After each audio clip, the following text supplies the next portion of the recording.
बिस्मिल्लाहिर्रहमानिर्रहीम। अस्सलाम वालेकुम। एमजी फैमिली कैसी है? आज मैं एमजी फैमिली के लिए मज़ेदार खट्टी मीठी चटपटी सी चटनी लेके आई हूँ, जो आप बनाएंगे जिस खाएंगे तो उंगलियां ही चाटते रह जाएंगे, जिसको खिलाएंगे वो भी तारीफ़ करेगा। आए मैं आपको बताती हूँ कि ये मैंने किससे बनाई है।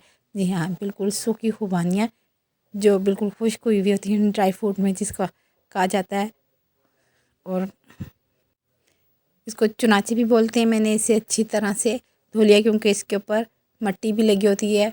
ये देखें, और मैंने इसे एक रात भिगो दिया है भीगने की शक्ल में। जब ये भीग गई तो ये इस शक्ल में, अगर जो इसका पानी था इसी में मैंने इसको ब्लेंड करना है। ये देख लें, ये फूल भी जाती हैं, थोड़ी सी नरम भी हो जाती हैं। इसको भिगोने का मकसद ये होता है कि ये थोड़ी सी नरम हो जाए। अब इसमें मैंने जो जो चीज़ें इस्तेमाल करनी है वो ये है, हरा धनिया है, 8 से 10 हरी मिर्चें हैं।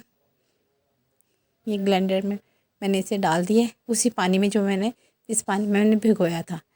हरी मिर्चें, हरा धनिया, ये सब चीज़ें हम सब चीज़ें ऐड करेंगे। नमक हस्बे ज़ायक़ा या हस्बे ज़रूरत, सुर्ख मिर्च आधी चाय आधी खाने का चमचा इसमें डालना है। अब मैं इसे ब्लेंड करूँगी। ये देखिए, बिल्कुल बारीक कर लेना है, मोटा ना हो। मोटा होगा तो इसका वो टेस्ट नहीं आता।